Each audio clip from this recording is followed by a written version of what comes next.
It's time for another quick take, ladies and gentlemen. Men's semifinals in the book. We now know that the 2017 Wimbledon men's final will be between Roger Federer and Marin Cilic. How did we get there? That is, of course, by playing semifinal matches, both of which I will look at in this video, starting with Marin Cilic and Sam Querrey. I expected Cilic to come away with this match, and exactly that he did. A 6-7, 6-4, 7-6, 7-5 victory for the Croat Marin Cilic, taking out the Cinderella story that was the American Sam Querrey.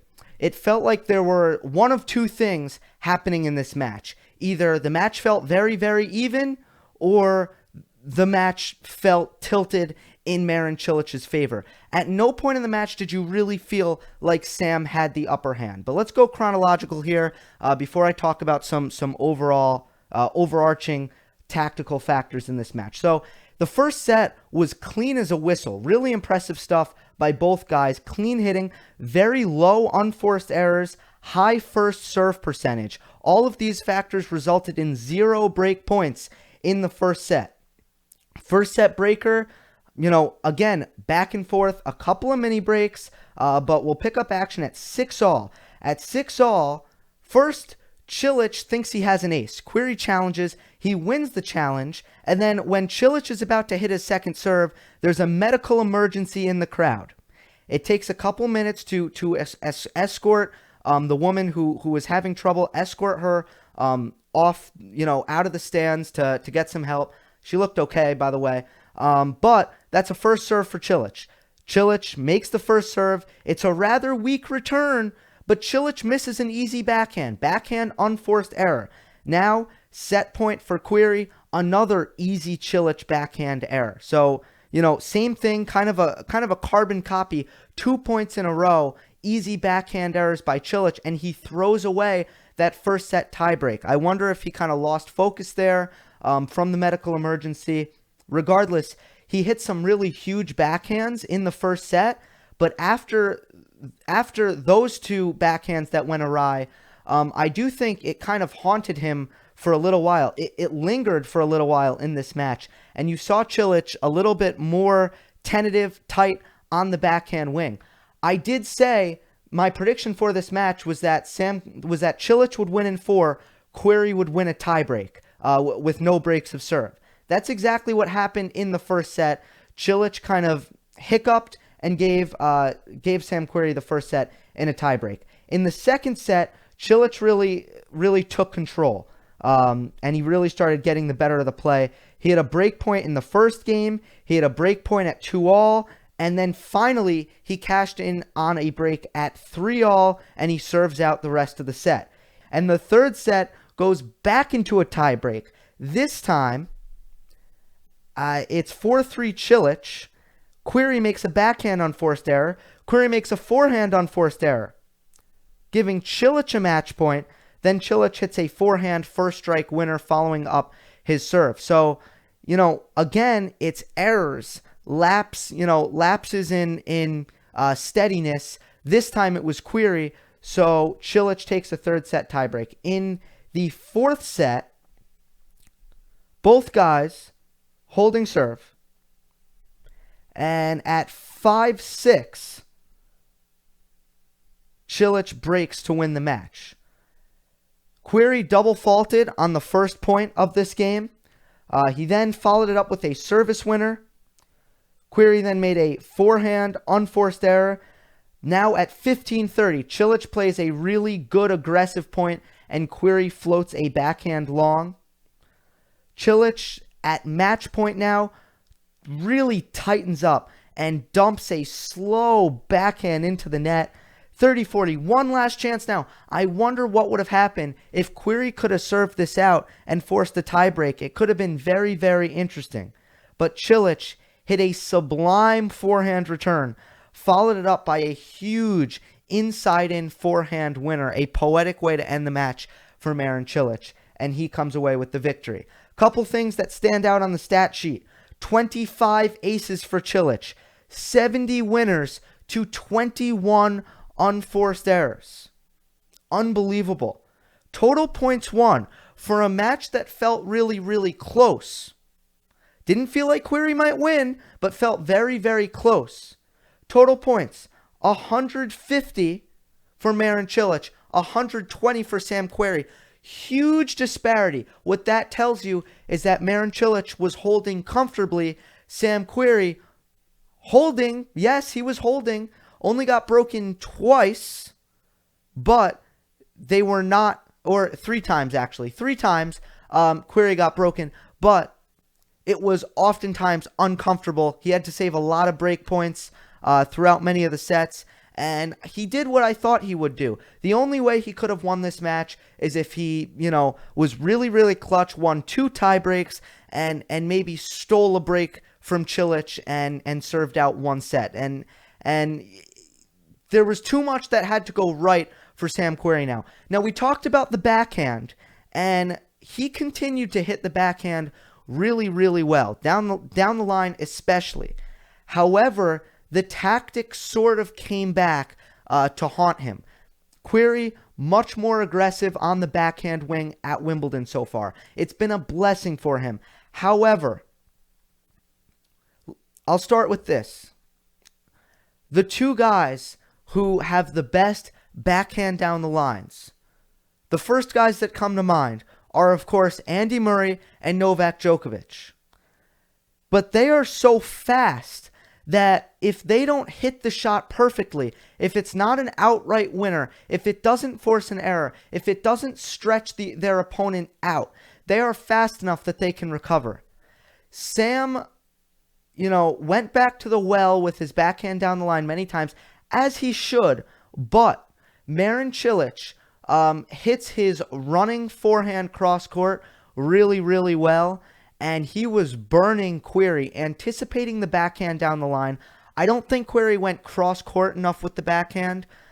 There's one clean backhand winner cross court that comes to mind in the first set, but after that, it was mostly Querrey attacking with his backhand down the line, and sometimes it worked, but when it didn't, Cilic was able to really burn him with the forehand cross court. So I thought tactically, Querrey didn't hit his backhand cross court enough, too much down the line, but still a testament to how good that backhand was, that this match was even as close as it was.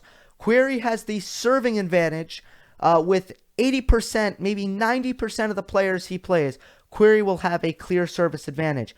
But against Cilic, not the case. I mentioned 25 aces for Cilic, only 13 aces for Sam Querrey. So Cilic actually put together a better service performance than Querrey. Cilic moves better, and he's more consistent from the baseline. He is usually more steady on the backhand wing. But nonetheless, a competitive match. Sam Querrey, nothing to hang his head over. He should be very, very proud of the run he had at Wimbledon. And I look forward to seeing what Marin Cilic can do against Roger Federer in the final. I'm not going to talk about that match in this video. That'll be a video probably coming up later. Let's move on to the second semifinal on center court between Roger Federer and Tomas Berdych. A 7-6, 7-6, 6-4 victory, straight set victory for Roger Federer. And one of the more interesting Federer matches I've ever watched. We'll get into that shortly, but I believe going into the match, there's a lot of clear tactics that Federer looks to employ on Berdych, that all the top players look to employ on Tomas Berdych. That is, make him change direction, hit behind him, stretch him out to his forehand. I think another thing Federer saw, and Federer tried to expose, Berdych hits it very flat on his backhand. I think that Federer tried to approach Berdych's backhand and anticipate the passing shot down the line, because when you don't get that topspin, it's hard to get the angle on the passing shot. So I think that, there's some holes in Berdych's game. He doesn't move as well as the top men. He hits it really clean. His second serve isn't as strong as it could be. This is a match that everyone expected Federer to win. I expected him to win in straight sets. But it wasn't always so pretty for Federer. I'll say this. Kudos to Tomas Berdych for mixing it up better than I've ever seen Tomas Berdych mix it up. He was mixing in the serve and volley. He was coming to the net behind his ground strokes. He was mixing up his serve. He was hitting with angle on the forehand, where oftentimes he doesn't use the geometry of the court enough. Tomas Berdych was very cerebral out there, where sometimes he's not. Sometimes he just makes it a slugfest, and he gets picked apart by your Djokovic's and your Murray's and your Federer's and your Nadal's. Very cerebral performance by Tomas Berdych. He kept Federer thinking, but I'm about to get into this. Federer, he was pretty preoccupied with his own game. This resulted in a match that, a couple points go Berdych's way. You could have had a much longer match, a much more competitive match. You see how close the sets were. Let's go chronological, but I'm not going to go too in-depth here. So Federer and Berdych, they go to a first set tiebreak, and Federer got an early break in the first set. It really kind of looked like Federer was going to, cruise to a first set victory, but things got awfully complicated. Berdych broke back, and you started seeing some pretty bad errors from Federer. You saw a couple double faults, and this continued throughout the match, but it wasn't really the fact that Federer was missing. It was how he was missing. He was putting some balls into the middle of the net. He was hitting some balls, way, towards like the doubles line.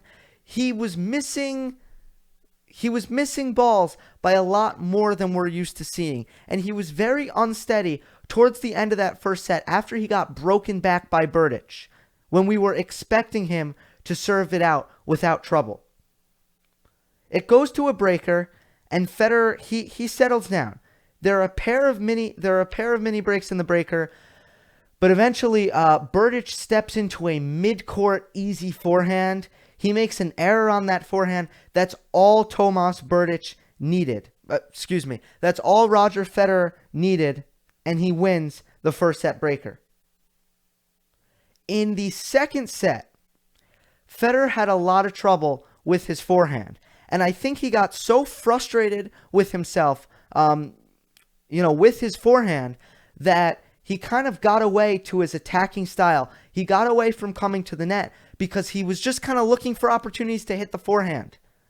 He wanted that forehand. He wanted to find the range on that forehand. He wanted to find the timing. Excuse me. As a result, he kind of sat back and he was just looking to hit it over and over again to try to get his rhythm. Berdych came to the net more times in the second set than Federer. That is crazy. As a result, I really think that, Federer served well in that set, but Berdych, dare I say, looked like the better player. The thing is, finally, the second set goes to a tiebreak. Federer finds the range on that forehand. It actually pays off for him. He hits 3 forehand winners in the tiebreak, along with one forehand that he absolutely ripped and forced an error from Tomas Berdych. He won that second set tiebreaker with his forehand after the entire set meddling with that forehand, not feeling good on that forehand, dumping the forehand into the middle of the net. Yeah, he hit some good ones. I mean, he didn't play all that bad, but he was frustrated with himself. He was thinking about his forehand. He wasn't going to the net. And, look, I don't think it's how Roger Federer wanted to play the second set, but in the end, he found that forehand. And he won the second set tiebreak with that forehand. In the third set, the struggles continued. Now, Federer had faced some break points midway through that third set. Double break point, actually. 4 points in a row, unreturned serves. A pair of aces, a pair of service winners, and there it is, another Roger Federer hold. Berdych got broken immediately after that letdown. Federer then served out the rest of the third set. But throughout that third set, Roger Federer barking at himself, frustrated with himself, muttering to himself. Now, what that tells me, and If it's Djokovic, I don't think much of it normally. If it's Murray, I don't read into it much. But with Federer, it's abnormal. And what that tells me is Roger Federer is now a tennis player under pressure. He was feeling the stress. Now, everyone expected Federer to win this match, and I think that, he was frustrated with himself, up 2-0 because of his level, because he thought he should have been, winning in a more straightforward manner. At the same time, he looked out of sorts. He didn't look quite right. He was playing well, but by Roger Federer's standards, the execution wasn't there. He hit a drop shot that hit his own service line. There were 2 returns that he almost whiffed. It hit the outside of his frame. He almost missed. He almost whiffed 2 returns. And they weren't even, he wasn't stretched out for him. They were like in his sweet spot, and he almost missed. So Federer just wasn't quite right. But he was really riled up. And the reason I bring this up is because I really don't think in Melbourne he would have been riled up. In Melbourne, he showed absolutely no pressure. He acted like he felt no pressure in Melbourne. He had no expectation of, how he was going to win or whether or not he was going to win. He was just out there playing. But this kind of set in stone for me the fact that our hopes as Roger Federer fans that he was going to channel the same mindset that he had in Australia, it's just not going to happen. And it would be nice if it could happen, because that's when everyone plays their best tennis. I mean, if you play tennis, if you're viewing this video and you play tennis, I'll bet you your best shots are in practice. And that is because you're loose, you don't feel pressure, you open up those shoulders, there's no stress in your muscles and in your joints. And that's when you hit your best shots, when you take the pressure off yourself. How many times are you struggling with your return, but then when your opponent hits it out, you hit a nice return? And you're like, oh, wow, oh my God, why can't I hit that return when the ball's in? It's because of stress. It's because of tension. It's because of pressure. And that pressure is back for Roger Federer. Now, I think he'll play through it. I'm not going to tell you what I think's going to happen in the final. That's another video. Roger will be okay. I think the second explanation for Federer being animated out there was he didn't want to take this match for granted. He realized his level was low. He realized that everyone expected him to win this match, including himself. But I think it felt weird for Federer to be playing a semifinal matchup. No disrespect to Tomas Berdych. It kind of felt like a round of 16 matchup. It didn't really feel like a semifinal matchup. So I think Federer might have been kind of giving himself a slap in the face, saying like, hey, come on, you got to play better. You can lose this. You can lose this. Trying to almost convince himself that this was, that he needed to wake up or he was going to lose the match. So I feel like that's another explanation. But ultimately, it was weird for Roger Federer. What it told me was that we're not going to see Melbourne Roger Federer again, or Indian Wells Roger Federer again, where he had no expectation for himself. The expectation for himself is back. The outside expectation is back. That doesn't mean he's not going to win Wimbledon. Stay tuned for my predictions video. Hope you enjoyed. Don't forget to subscribe, and I'll see you next time.